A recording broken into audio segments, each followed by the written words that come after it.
Peristiwa Isra dan Mi'raj terjadi setelah tahun duka cita atau Amul Husni, yaitu tahun kewafatan Abu Thalib, paman Nabi Muhammad SAW, dan Siti Khadijah, istri Nabi Muhammad SAW. Kira-kira setahun sebelum Nabi Muhammad SAW hijrah ke Madinah, beliau dan para pengikut beliau menghadapi tekanan dan kesulitan yang semakin besar di Mekah. Pada saat beliau dalam keadaan tak berdaya dan seakan-akan berakhirlah sejarah Islam, Allah Ta'ala berkenan menunjukkan ayat-ayatnya kepada beliau melalui peristiwa Isra dan Mi'raj. Tatkala Allah menetapkan Nabi Muhammad SAW untuk melakukan perjalanan secara spiritual pada waktu malam ke Masjidil Aqsa atau Baitul Maqdis, Allah mengumpulkan semua nabi sebelum beliau di sana. Kemudian mereka melakukan sholat berjamaah dengan diimami oleh Nabi Muhammad SAW. Peristiwa ini melambangkan bahwa syariat Islam yang dibawa oleh Nabi Muhammad SAW akan menang dan unggul di atas syariat atau ajaran agama semua nabi sebelum beliau.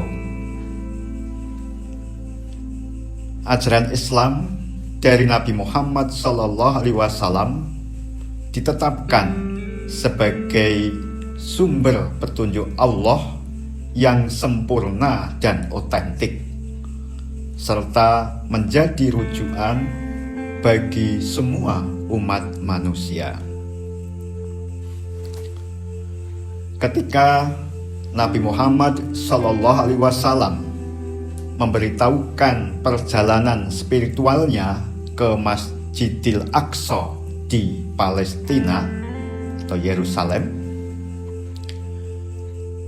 ada sebagian orang, terutama kaum kafir Quraisy, yang tidak percaya dan meminta beliau untuk menjelaskan secara detail tentang Masjidil Aqsa. Pada saat itu, seluruh bagian Masjidil Aqsa diperlihatkan oleh Allah dalam kasyaf yang beliau alami, dan beliau menjawab permintaan orang-orang kafir Quraisy yang tidak percaya itu. Hal itu ditegaskan dalam hadis yang artinya, ketika kaum Quraisy tidak mempercayai aku berdiri di Hijr. Lalu Allah memperlihatkan Baitul Maqdis di depanku, dan aku mulai menjelaskannya kepada mereka, tanda-tanda Baitul Maqdis yang mereka tanyakan kepadaku sambil aku melihat padanya. Peristiwa Isra dan Mi'raj Nabi Muhammad SAW termasuk pengalaman rohani. Pengalaman rohani itu bisa melalui ru'yah atau mimpi, bisa juga melalui kasaf. Apa bedanya ru'yah dengan kasyaf? Dalam ru'yah atau mimpi, manusia mengalami sesuatu dengan indera rohaninya dalam keadaan tidur.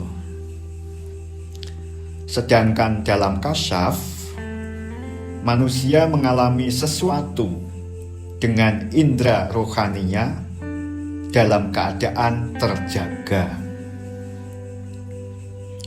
Dalam kasyaf, seseorang dapat melihat manifestasi Tuhan dan hal-hal yang berhubungan dengan alam lain dengan penglihatan rohani. Sesuatu kemampuan yang diberikan oleh Allah kepada para nabi dan wali.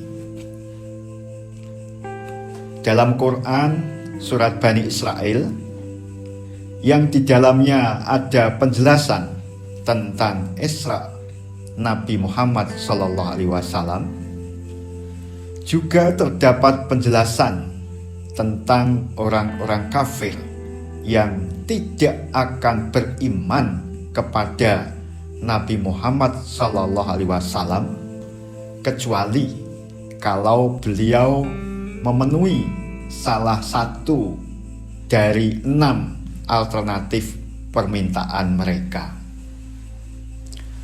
Salah satu alternatif permintaan orang-orang kafir kepada Nabi Muhammad SAW itu adalah agar beliau naik ke langit secara fisik dan menurunkan satu kitab dari langit yang bisa mereka baca.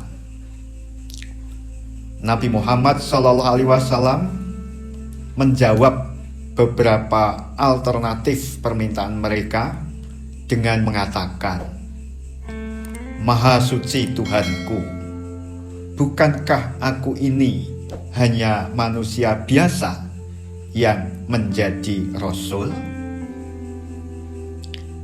Intinya, Nabi Muhammad SAW menolak dengan tegas beberapa alternatif permintaan kaum kafir, karena semua itu di luar kuasa dan peran beliau sebagai manusia biasa yang menjadi rasul. Menurut kitab suci, kenaikan manusia ke langit secara jasmaniah seperti yang diminta kaum kafir itu bertentangan dengan sunnatullah. Karena seorang manusia biasa, meskipun sebagai utusan Allah, tidak diberi kuasa dan kemampuan untuk melakukan keajaiban seperti itu.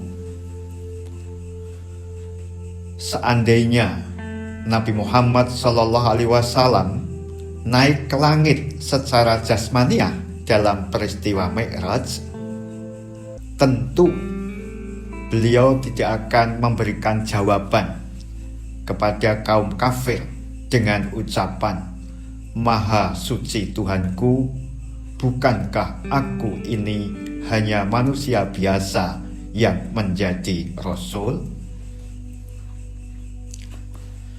Peristiwa Isra dan Mi'raj Nabi Muhammad SAW selain menunjukkan kedekatan dan kecintaan Allah yang tiada tara pada Nabi Muhammad SAW, juga terutama untuk memperlihatkan ketinggian rohani Nabi Muhammad SAW. Beliau terangkat pada puncak kehormatan tertinggi, terangkat pada posisi yang tidak pernah dan tidak akan pernah dicapai oleh siapapun hingga kiamat. Dalam peristiwa Mi'raj, setelah Nabi Muhammad SAW melewati langit pertama hingga ketujuh, beliau sampai di Sidratul Muntaha. Di sini beliau bisa berhubungan dekat dengan Allah dan melakukan percakapan langsung dengannya. Mungkin timbul pertanyaan, apakah manusia dapat melihat Allah dengan mata jasmaninya? Kita mengacu pada percakapan yang terjadi antara Nabi Musa alaihissalam dengan Allah ketika Nabi Musa alaihissalam mendesak untuk melihatnya. Disebutkan dalam Quran surat Al-A'raf ayat 143, intinya Musa alaihissalam memohon agar Allah memperlihatkan diri supaya dia bisa melihatnya. Allah berfirman bahwa Musa tidak dapat melihatnya, tetapi Allah menyuruh Musa untuk melihat gunung. Jika gunung itu tetap tegak di tempatnya, tentu Musa akan melihat Allah. Tatkala Allah menampakkan diri pada gunung, gunung itu menjadi berkeping-keping. Musa alaihissalam jatuh pingsan. Setelah sadar, dia berkata, "Maha suci Engkau, Allah." Musa kembali kepada Allah dengan bertobat dan beriman kepada Allah. Ternyata mata jasmani manusia tidak dapat melihat Allah. Dalam peristiwa Mi'raj, Nabi Muhammad SAW melihat Allah bukan dengan mata jasmani, tetapi dengan mata rohani. Mata manusia tidak bisa melihat matahari dengan cahayanya yang menyala dan terang sekali. Tetapi jika matahari dengan sinarnya itu dipantulkan melalui cermin atau air yang jernih, maka mata telanjang pun dapat melihatnya, yaitu melihat bayangannya. Jadi, mata manusia yang tidak dapat melihat sesuatu secara langsung, ia dapat melihatnya melalui media atau perantara yang dapat menunjukkannya dalam rupa bayangannya. Begitu pula dalam hal melihat Allah. Kasyaf berfungsi sebagai medianya. Dalam kasyaf, manusia dapat melihatnya, yaitu melihat sinyal keberadaannya dengan mata rohaninya.